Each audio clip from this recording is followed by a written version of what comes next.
दिखाई भी नहीं दे रहा, लिफ्ट भी नहीं ले सकते। देखो ना, एक बार फिर से कॉल करो। कब से तो ट्राई कर रहा हूँ, किसी और का नंबर क्या।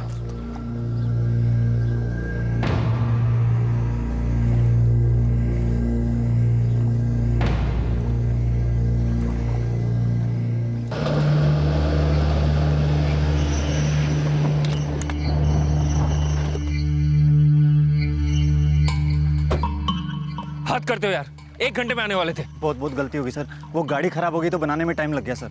ऊपर से फोन की बैटरी भी डाउन होगी सर। आपको कॉल ही नहीं कर पाया। जल्दी करो यार, बहुत लेट हो रहा है।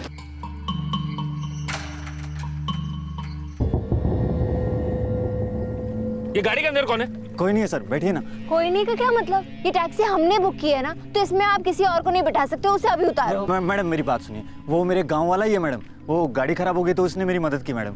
मैडम उस चक्कर में बेचारे की बस ही छूट गई। प्लीज सर, 20 मिनट का तो रास्ता है, उसके बाद उसको कोई बस नहीं मिलेगी मैडम। प्लीज मैडम एडजस्ट कीजिए ना प्लीज सर। ऑप्शन भी नहीं है यार हमारे पास। चलो चलो सर, वो ट्रेन भी निकल जाएगी, टाइम हो रहा है।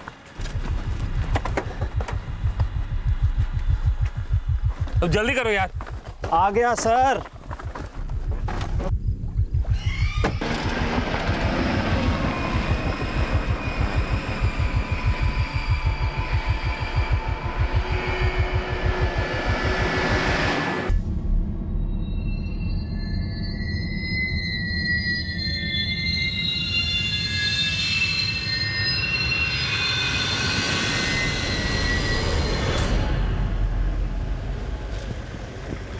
भाई जी, बामापुर गांव तक छोड़ दोगे? क्या हुआ?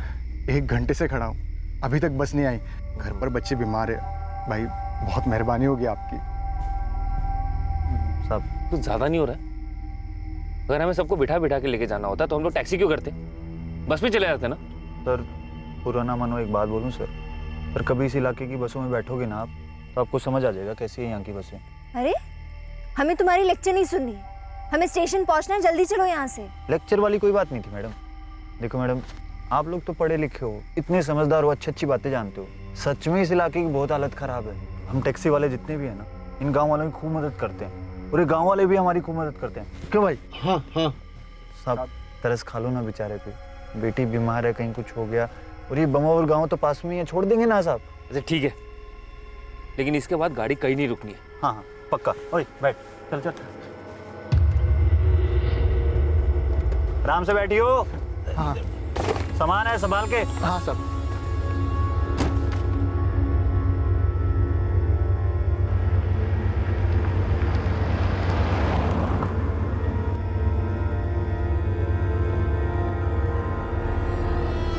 भाई ये तो स्टेशन वाला रास्ता नहीं लग रहा। वो साहब, जिस रास्ते से हम आए थे ना, वो तो लंबा रास्ता है, ये लोकल रास्ता है हम लोगों का।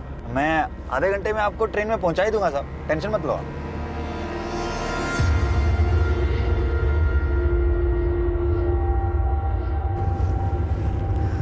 गौरव, ये जो पीछे 2 लोग हैं ना, ये लोग मुझे घूर रहे हैं और पीछे से शराब की बदबू भी आ रही है।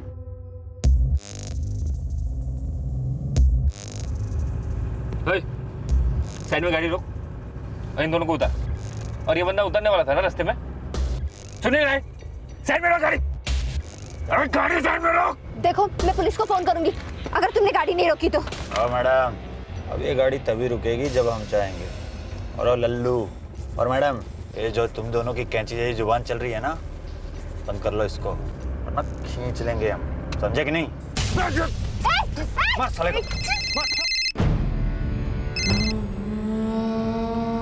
हेलो, हाँ हाँ मैं तैयार हूँ। 10 मिनट में क्लॉक टावर पर पहुँच जाऊँगी। हाँ ठीक, बाय।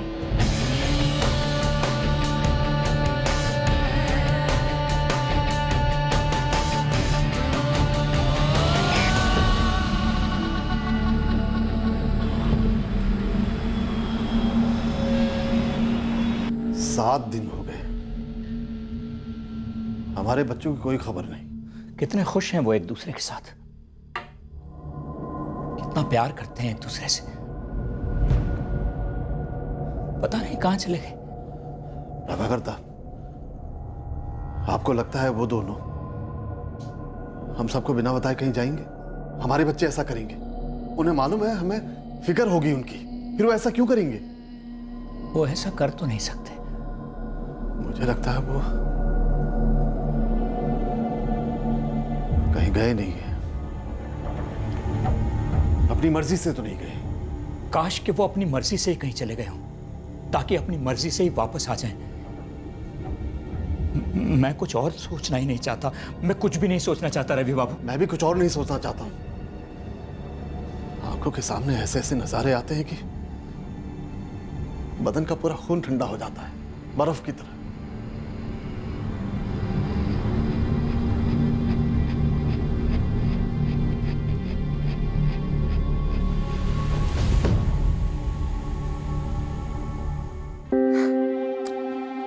ये की माँ अभी से आप रोना चालू कर दी। मुझे बहुत चिंता हो रही है। तुम वहाँ इतने दूर रियादपुर में क्या करोगे, कैसे करोगे? माँ वहाँ रुचिका रहती है ना, वो भी मेरी तरह फाइनेंस ग्रेजुएट है और उसे वहाँ नौकरी मिल गई, मुझे भी मिल जाएगी। हम सोच रहे हैं शादी के बाद वही सेटल हो जाए और उसके बाद अगर यहाँ पार के घर में हमें अच्छा जॉब मिला तो यहाँ वापस लौट आएंगे। मैं माँ दुर्गा से प्रार्थना करूंगी कि तुम दोनों को नौकरी यही मिल जाए, हम लोग आसपास ही रहें। मेरी माँ आजकल मोबाइल और इंटरनेट का जमाना है, हम लोग 24 घंटे कनेक्टेड रह सकते हैं और आजकल जहाँ नौकरी वहाँ घर, करियर ऐसी बनती है ना माँ। बेटा मैं तो यही चाहती हूँ ना कि तू जहाँ रहे खुश रहे, अच्छे से रहे, तुम दोनों को किसी की नजर ना लगे।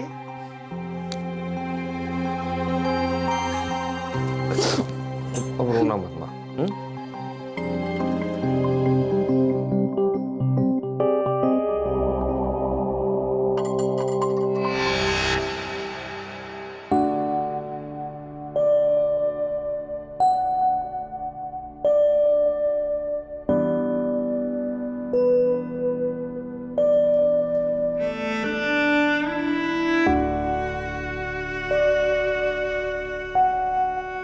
दिखाओ, अभी नहीं, बाद में। दिखाओ ना, दिखाओ ना। नाइस। अब ये अभी देखने की क्या जरूरत है? क्यों? ये तो देखे हो ना तुम। नहीं, मैंने नहीं देखा है, ये तुम्हारा न्यू बुक है। चोरी पकड़ी जाएगी हंसते। हाँ?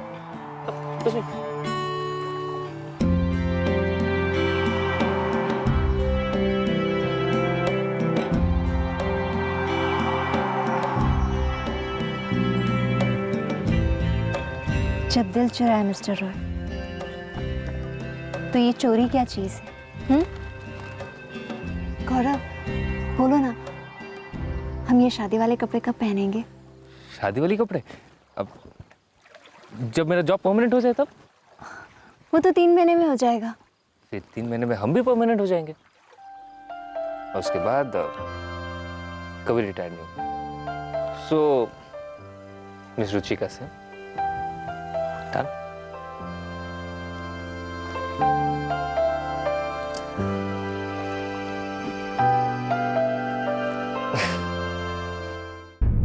ओके, नंबर बताओ। 444567847। ओके।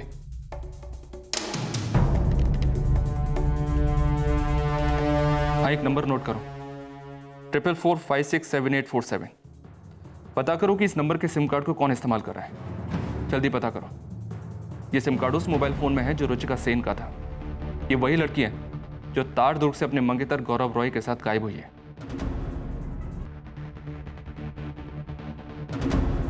आठ दिन हो गए थे, गौरव और रुचिका की कोई खबर नहीं थी। अब ऐसा लग रहा था कि उनकी तरफ से खबर आने के आसार कम थे और उनके बारे में खबर आने के आसार ज्यादा थे। लेकिन फिर भी दोनों के माता पिता रियादपुर में डटे रहे कि शायद रुचिका और गौरव की तरफ से कोई खबर आ जाए। पुलिस को हालांकि हल्की सी भनक थी कि कोई बुरी खबर आने की संभावना है, लेकिन रुचिका और गौरव के पिता इस ख्याल को ही नकार रहे थे। विवेक पर ममता हावी हो रही थी।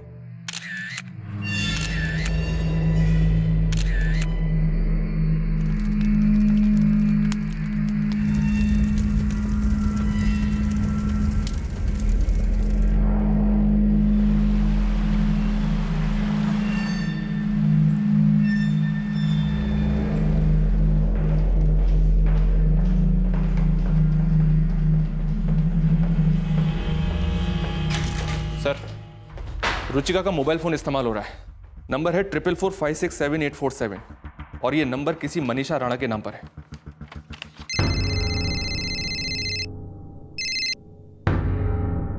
ये तारदुर का लोकल नंबर है और 7 दिन पहले रुचिका के मोबाइल में इंसर्ट किया गया है। और गौरव और रुचिका को गायब हुए 8 दिन हुए। शायद हमें मिस्टर रॉय और मिस्टर सेन को बुरी खबर देनी पड़ी संग्राम। उन्हें भी साथ चलने को कहो। Yes sir.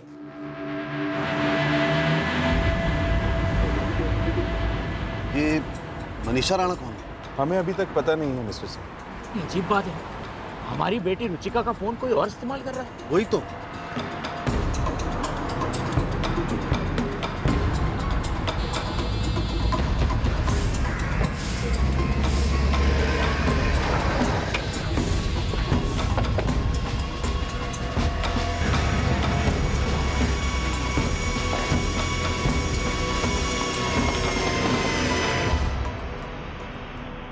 मनीषा राणा कौन है? मैं हूँ।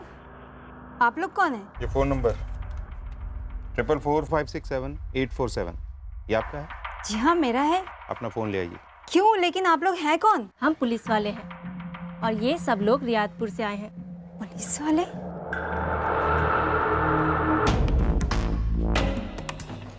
ये फोन आपको कहाँ से मिला? तोहफे में मिला है। 8 दिन पहले मिला था ये तोहफा। सर कुछ नहीं मिला। साहब, आप बताएंगे भी कि आपके लोग ढूंढ क्या रहे हैं? ये तोहफा आपको किसने दिया? मेरे छोटे भाई ने दिया था। पिछले हफ्ते मेरे बर्थडे पे। क्या करता है? टूरिस्ट टैक्सी चलाता है। विजय नाम है ना? विजय खत्री। मेरी बात ध्यान से, बड़े ध्यान से सुनिए मनीषा जी। ये फोन हम लेके जा रहे हैं, ठीक है?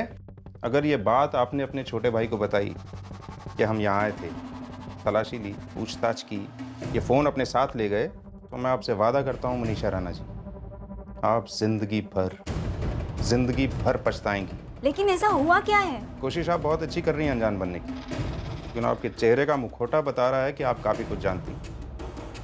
विजय खत्री को फोन लगाओ। Yes sir. साहब, मुझे सच में नहीं पता कि विजय ने क्या किया है। वो हमें भी नहीं पता है, लेकिन हम दोनों को पता है कि ये फोन किसी और का है जो विजय ने आपको दिया है। और ये मामला सिर्फ चोरी का नहीं, जो भी है विजय हमें बताएगा, लेकिन तब तक आप किसी को कुछ नहीं बताएंगी। सर विजय का फोन स्विच ऑफ है। मतलब हम सही जा रहे हैं। जो भी कहा है ध्यान रखिएगा मनीषा जी।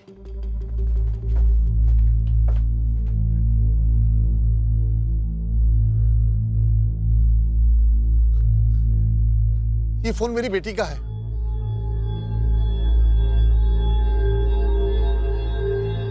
मेरी बेटी रुचिका कहाँ है? और ये मनीषा राणा कौन है? We have a right to know, sir. Please tell us.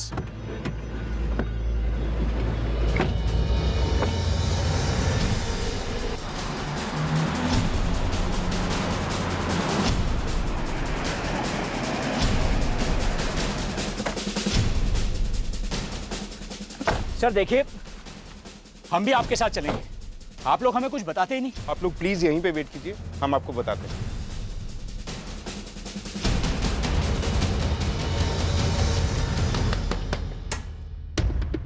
जी, हम पुलिस वाले हैं, रियादपुर से आए हैं। अब आप कहेंगे कि विजय खत्री घर पर नहीं है। वो ड्यूटी पर गया है, परसों गया था, अभी तक वापस नहीं आया। जब आपका बेटा ड्यूटी पर जाता है, दिन रात काम करता है, पूरा समय अपना मोबाइल फोन बंद रखता है? जी नहीं, जब उसे जरूरत होती है तो वो फोन कर लेता है।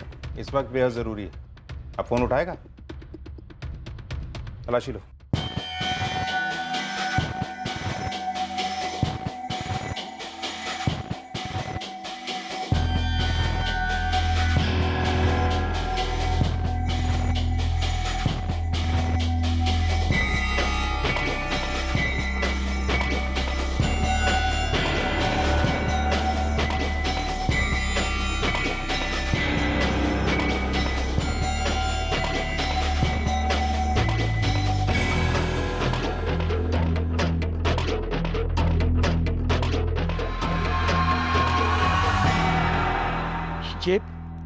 ये मेरे गौरव का स्केच है।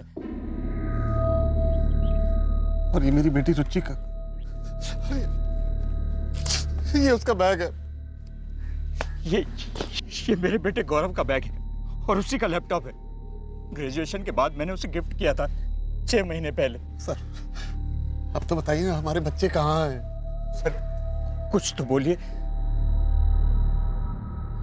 कुछ हो गया है उन्हें? हाँ,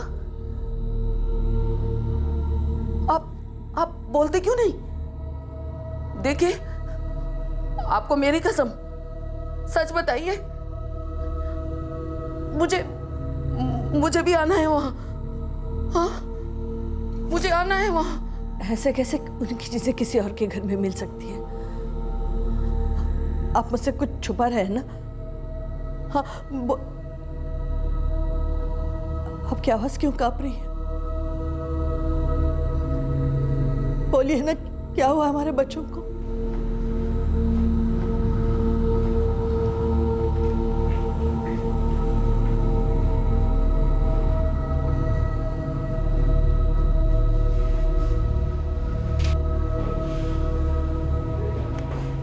मैंने मेरे सारे खबरियों को काम पर लगा दिया है।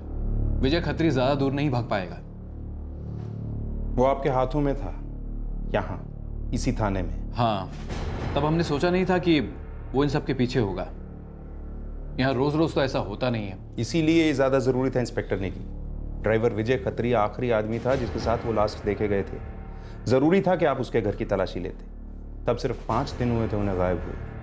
ये सारी चीजें तभी मिल जाती, खत्री लॉकअप में होता और सारे सवालों के जवाब दे रहा होता। विजय खत्री लॉकअप में होगा, बहुत जल्द होगा इंस्पेक्टर, और सारे सवालों के जवाब हम उसके हलक से कुरेद कर निकालेंगे।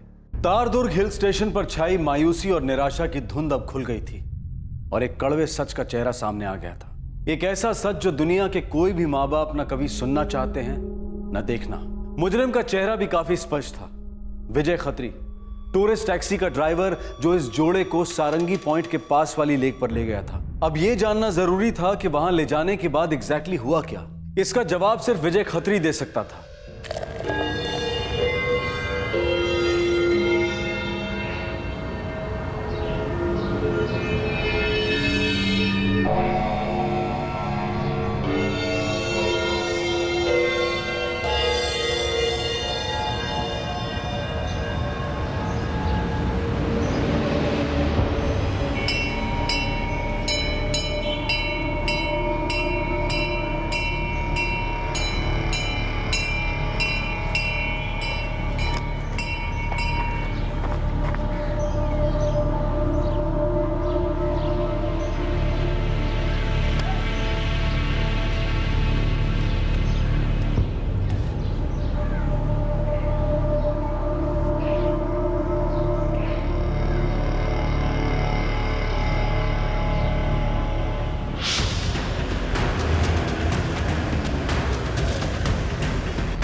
सलाम साहब, अच्छे जो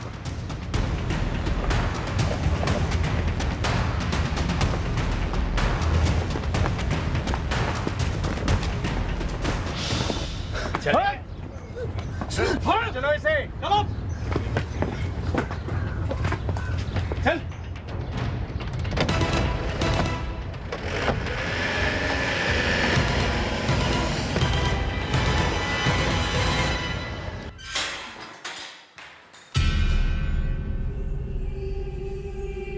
पहले बुलाया था तो सच बोल सकता था, अब घसीट कर लेकर आया हूं तो सच अंदर से निकलेगा। सिर्फ मेरे हाथ में होता तो तुझसे तारदुर्ग स्टाइल में बात होती। अब देख ये रियादपुर वाले तेरा क्या हाल करते हैं। इंस्पेक्टर, ये अब आपका, जो मर्जी है कीजिए, जैसे मर्जी है कीजिए। अगर इसके हाथ पांव तोड़ने या कमर तोड़नी है तो हमारे पास एक कांस्टेबल है, बेस्ट। जरूरत पड़ी तो बुलवा लो। Thank you.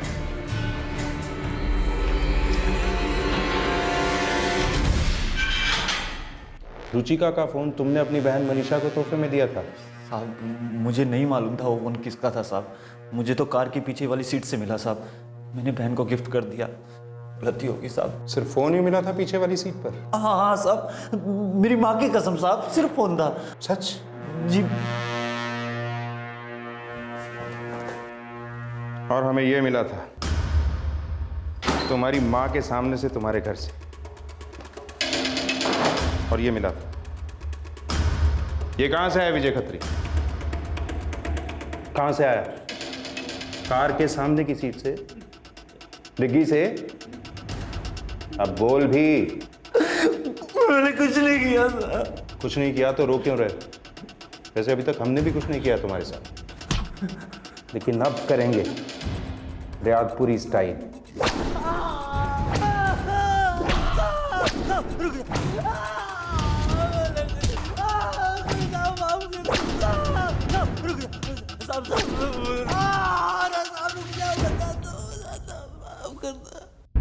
हाँ भैया, कल के लिए एक टैक्सी चाहिए। सारंगी पॉइंट के पास वाले लेक में जाना है। उसके बाद 9 बजे तारदुग स्टेशन। 9:30 की ट्रेन है। मिल जाएगी सर। बोलिए कितने बजे चेकआउट है आपका? 9 बजे नाश्ता करने के बाद। मैं ठीक 8:45 बजे शिखर रत्न होटल टच हो जाऊंगा सर। अब एक काम करना, आपका चेकआउट हो ना तो आप मेरे को बता देना सर, मैं लॉबी में आ जाऊंगा।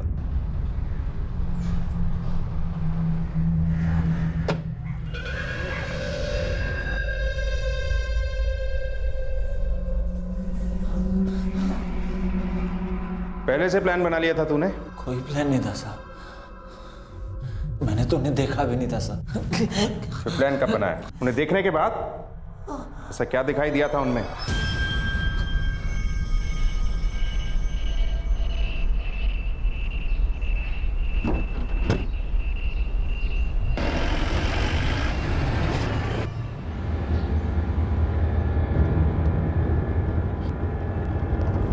गौरव, हमने मेरी और तुम्हारी मॉम के लिए तो गिफ्ट खरीद लिए, पर दोनों के डैड के लिए कुछ भी नहीं खरीदा।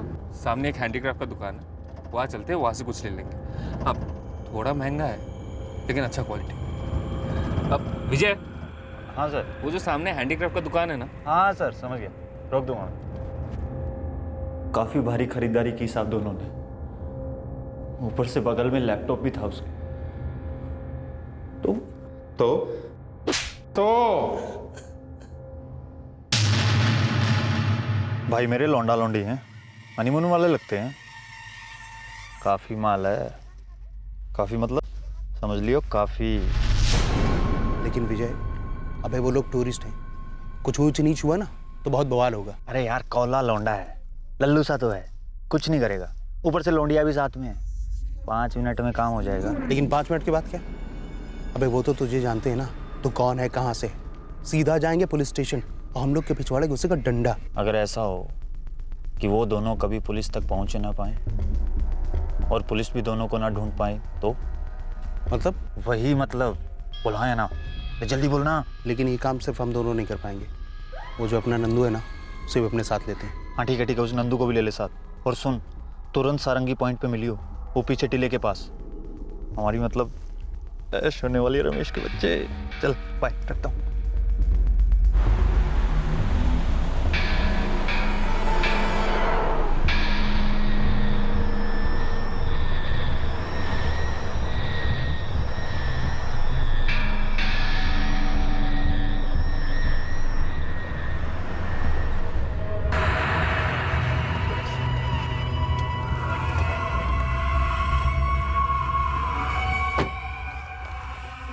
मस्त है ना? ये लीजिए सर, आ गया आपका पॉइंट। आप लोग एंजॉय कीजिए सर। सर मुझे एक ना छोटा सा काम है 1 घंटे का, मैं निपटा के आ सकता हूँ सर? Please sir. वैसे भी आप लोगों को यहाँ कम से कम 1 घंटा तो लगेगा ही सर। मैं आपका सामान भी यहीं उतार देता हूँ सर। हाँ हाँ, उतार दो। वैसे भी मेरा बस चले तो मैं ज़िंदगी भर ही रुक जाऊँ। ठीक है, तुम हो आओ, लेकिन 9:30 की ट्रेन है हमारी, तो वक्त से हमें पहुँचा देना। उसकी तो आप लोग फिक्र ही मत कीजिए सर, आप लोगों को पहुँचाना हमारी ड्यूटी है सर। 5:30 बजे तक आ जाना वापस, लेट मत करना। सवाल ही पैदा नहीं होता सर, बस यूँ गया यूँ आया। अच्छा वो सामान? हाँ मैं उतारता हूँ, बस थोड़ी हेल्प कर दीजिए सर। सामान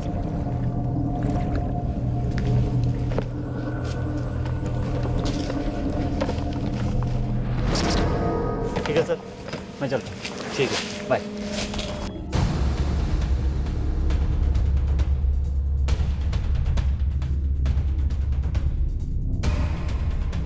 कब आ रहा है? अरे बोला तो आने के लिए, अभी पता नहीं कब आए। ना टाइम हो।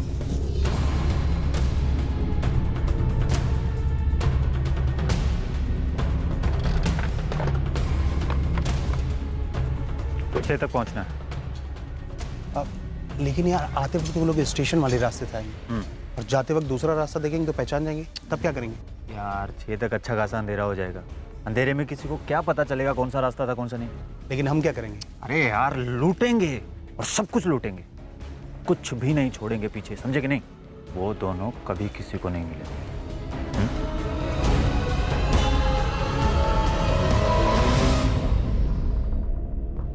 टूरिस्ट टैक्सी ड्राइवर विजय खत्री ने अपने 2 दोस्तों को भी इस प्लान में शामिल कर लिया। विजय खत्री यह समझ रहा था कि गौरव रॉय और रुचिका सेन बहुत अमीर हैं और अपने साथ काफी कैश लेकर तारदुर्ग आए हैं। उसने ये मान लिया था कि उनके पास से उसे काफी पैसा मिल जाएगा। विजय ने इस जोड़े को खत्म करने का प्लान बिल्कुल पहले से ही बना लिया था।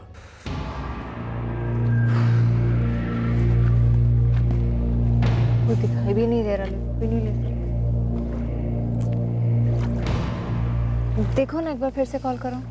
कब से तो ट्राई कर रहा हूँ, किसी और का नंबर क्या?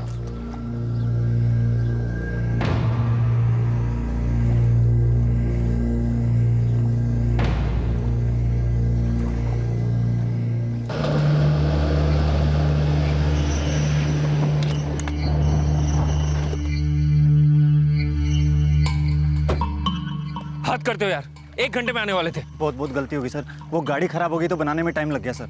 ऊपर से फोन की बैटरी भी डाउन होगी सर। आपको कॉल ही नहीं कर पाया। करो यार, बहुत लेट हो रहा है।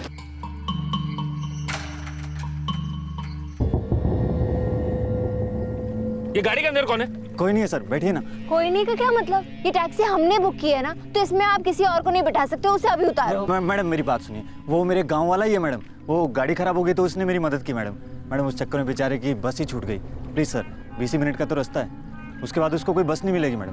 प्लीज मैडम एडजस्ट कीजिए ना प्लीज सर। ऑप्शन भी नहीं है यार हमारे पास। चलो चलो सर, वो ट्रेन भी निकल जाएगी, टाइम हो रहा है।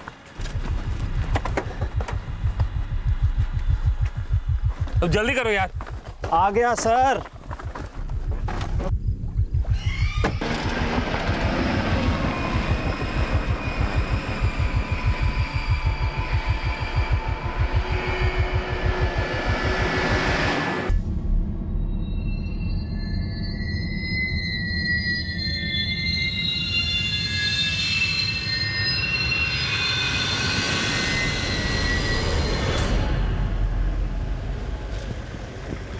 भाई जी, बामापुर गांव तक छोड़ दोगे? क्या हुआ? 1 घंटे से खड़ा हूँ, अभी तक बस नहीं आई। घर पर बच्चे बीमार है। भाई बहुत मेहरबानी होगी आपकी। साहब कुछ ज्यादा नहीं हो रहा है? अगर हमें सबको बिठा बिठा के लेके जाना होता तो हम लोग टैक्सी क्यों करते? बस में चले जाते ना। सर पुराना मानो एक बात बोलूं सर, पर कभी इस इलाके की बसों में बैठोगे ना आप, तो आपको समझ आ जाएगा कैसी है यहाँ की बसें। अरे हमें तुम्हारी लेक्चर नहीं सुननी, हमें स्टेशन पहुंचना है, जल्दी चलो यहाँ से। लेक्चर वाली कोई बात नहीं थी मैडम। देखो मैडम, आप लोग तो पढ़े लिखे हो, इतने समझदार हो, अच्छी अच्छी बातें जानते हो। सच में इस इलाके की बहुत हालत खराब है। हम टैक्सी वाले जितने भी हैं ना, इन गांव वालों की खूब मदद करते हैं, और ये गांव वाले भी हमारी खूब मदद करते हैं। क्यों भाई? हाँ हाँ। सब तरस खा लो ना बेचारे पे, बेटी बीमार है, कहीं कुछ हो गया, और ये बमावर गाँव तो पास में ही है, छोड़ देंगे ना साहब? अच्छा ठीक है, लेकिन इसके बाद गाड़ी कहीं नहीं रुकनी है। हाँ हाँ पक्का। ओए बैठ, चल चल, आराम से बैठियो। हाँ सामान है संभाल के। हाँ सब।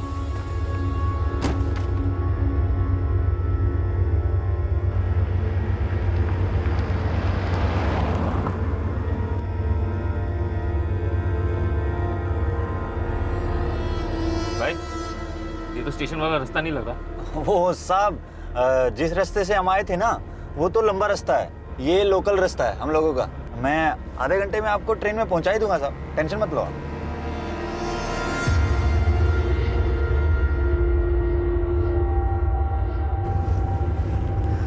गौरव, ये जो पीछे 2 लोग हैं ना, ये लोग मुझे घूर रहे हैं और पीछे से शराब की बदबू भी आ रही है।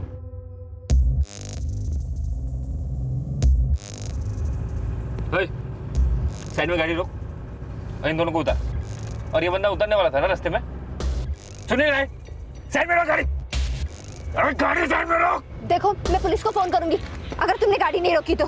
मैडम, अब ये गाड़ी तभी रुकेगी जब हम चाहेंगे। और लल्लू और मैडम, ये जो तुम दोनों की कैंची जैसी जुबान चल रही है ना, बंद कर लो इसको, वरना खींच लेंगे हम, समझे कि नहीं? ए, ए,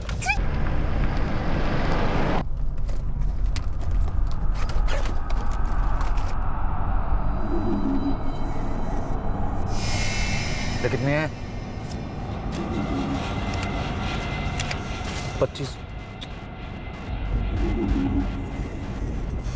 क्या है बे, इतना सब कुछ किया, इतना जोखिम उठाया और ये हाथ लग गया। रमेश, तू बुलाया मेरे को? अबे मुझे क्या पता था कंगाल पार्टी है। ये विजय, तू तो बोला तो बहुत मालदार पार्टी है। अरे बोल ना किधर है माल? अरे यार मुझे क्या पता था, मैं खरीदारी कर रहे थे, मुझे लगा अमीर पार्टी होगी। अब तक तो किसी के साथ भी हो सकता है ना, जो हुआ सो हुआ। ऐश करो ऐश? अबे इतनी मेहनत इतना जोखम, किसे ऐश बोलता तू? और हम इसके बच्चे, तू तो चुप कर ले। हम तीनों में सबसे ज्यादा ऐश तूने की है, पूरी सुहागरात की वसूली की है तूने। उसकी बात मत करो यार, फिर से तलब लगा। अबे लौंडी को थोड़ी देर जिंदा रखना था ना। अभी तो रात जवान है, लेकिन क्या करें, सुहाग और सुहागन दोनों मरे पड़े।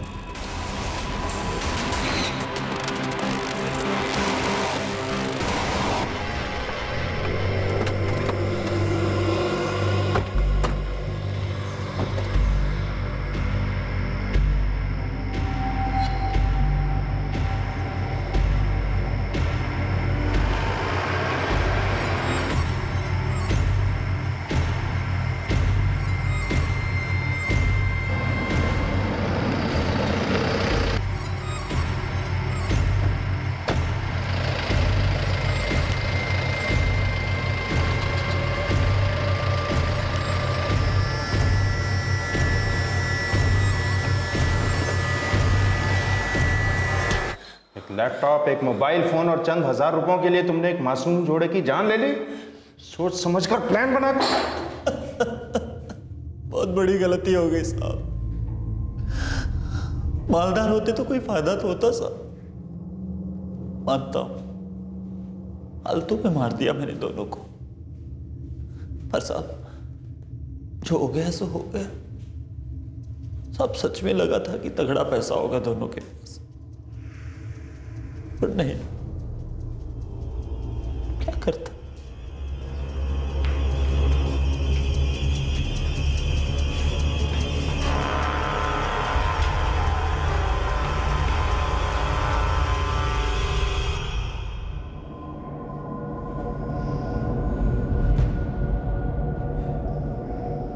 उस पहाड़ी की हमने एकदम डिटेल सर्च की। वहां की जो लोकल पुलिस है उन्होंने बताया कि वहां 4 दिन पहले एक लाश मिली तो थी।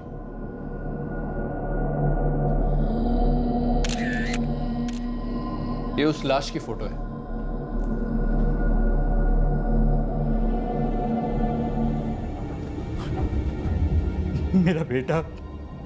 मेरा बेटा गौरव है कहाँ? I am sorry mister Roy, local police ने फोटोग्राफ लोकल न्यूज़पेपर में डाली थी। लाश क्लेम करने कोई सामने नहीं आया। हमें भी कोई अंदाजा नहीं था। मेरा बेटा इस वक्त कहाँ है? गौरव की बॉडी अब नहीं है।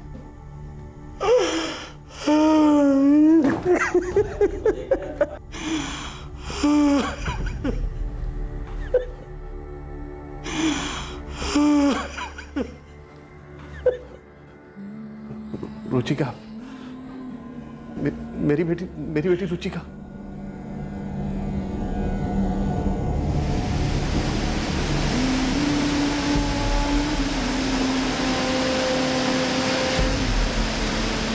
दस गांव तक पूरी नदी तलाशी गई और 3 दिन बाद जिस ब्रिज से रुचिका की लाश को फेंका गया था, वहां से तकरीबन 75 किलोमीटर दूर पुलिस को रुचिका का शव मिला, जो काफी बुरी हालत में था।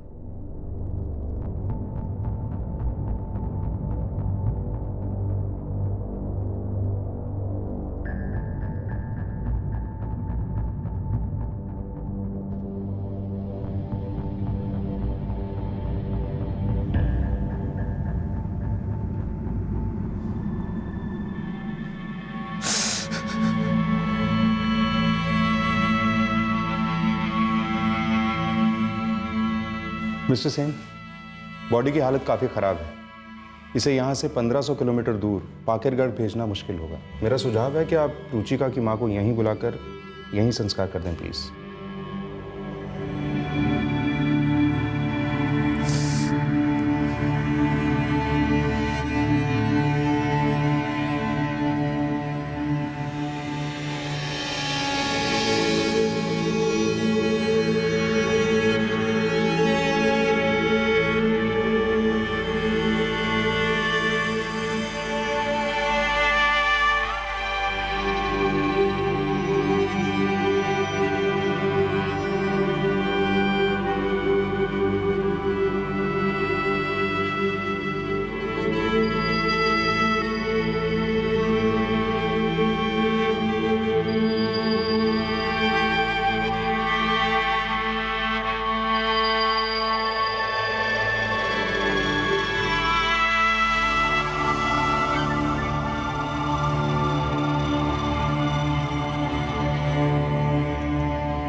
लालच एक ऐसा जानलेवा रोग जो इंसान की नस नस में घुसकर खून की नदियां बहा देता है। यह रोग किसी को भी हो सकता है और होता है। अब सवाल यह उठता है कि क्या जुर्म इसलिए होता है क्योंकि मुजरिम के पास कम दौलत है, या उसके अंदर ज्यादा लालच है जो उसकी इंसानियत पर हावी हो जाता है। आज के केस में इस लालच ने दो ऐसी जानें ली जो फाइन आर्ट्स ग्रेजुएट थे, जिन्होंने मिलकर अपने भविष्य की एक सुंदर तस्वीर बना रखी थी और उसमें रंग भरना अभी शुरू ही किया था। लेकिन बेवक्त उस तस्वीर पर एक खामोश कालिक लग गई और अब यह तस्वीर हमेशा के लिए खत्म हो गई। खामोश क्यों रहते हैं लोग खामोश जब जमीर की बत्ती बार बार कहती है कि सवाल करो। विजय ने अपनी बहन मनीषा को एक कीमती सेलफोन गिफ्ट किया। मनीषा जानती थी कि उसका भाई इतना नहीं कमाता, लेकिन फिर भी उसने खामोशी बनाए रखी, सवाल नहीं किया। जब तक सही और गलत का तर्क शोर नहीं मचाता तब तक जमीर के खंबे मजबूत कैसे होंगे। दूसरी ओर इस केस ने हमारे पुलिस सिस्टम की एक कमजोर कड़ी पर भी रोशनी डाली। जिस पुलिस स्टेशन को गौरव की बॉडी मिली, उस पुलिस स्टेशन ने राज्य के बाकी स्टेशंस में उस बॉडी के फोटोग्राफ्स और डिटेल्स नहीं भेजे। बस 4 दिन के अंदर ही उस बॉडी को लावारिस करार दिया गया और जला दिया गया। Modern communication, internet, social media और टेक्नोलॉजी एडवांसमेंट के बावजूद इतना बड़ा लैप्स हुआ। आजकल तो एक फ्लाइट या ट्रेन भी लेट होती है तो एसएमएस आ जाता है, और यहां तो एक इंसानों का जोड़ा 8 दिन लेट था। क्या गौरव और रुचिका की जान बच सकती थी? शायद हां, अगर विजय अपने अंदर के लालच के खूंखार राक्षस को काबू में कर पाता। क्या गौरव और रुचिका को उसी वक्त गाड़ी में बैठने से इनकार कर देना चाहिए था जब उन्होंने रमेश को उसमें बैठे देखा? क्या ऐसा करने से दोनों की जान बच सकती थी? शायद हां, लेकिन ये एक जवान अपनी खुशियों में डूबा नॉर्मल सा जोड़ा था। उन्होंने कभी सपने में भी नहीं सोचा था कि उनके साथ ऐसा कुछ होगा जो उन्होंने सिर्फ फिल्मों में देखा था। किसी के लिए भी ये जान पाना बहुत मुश्किल है कि सामने वाले के दिमाग में क्या हैवानियत पल रही है। इसीलिए हम सब के लिए ये बहुत जरूरी हो जाता है कि हम सतर्क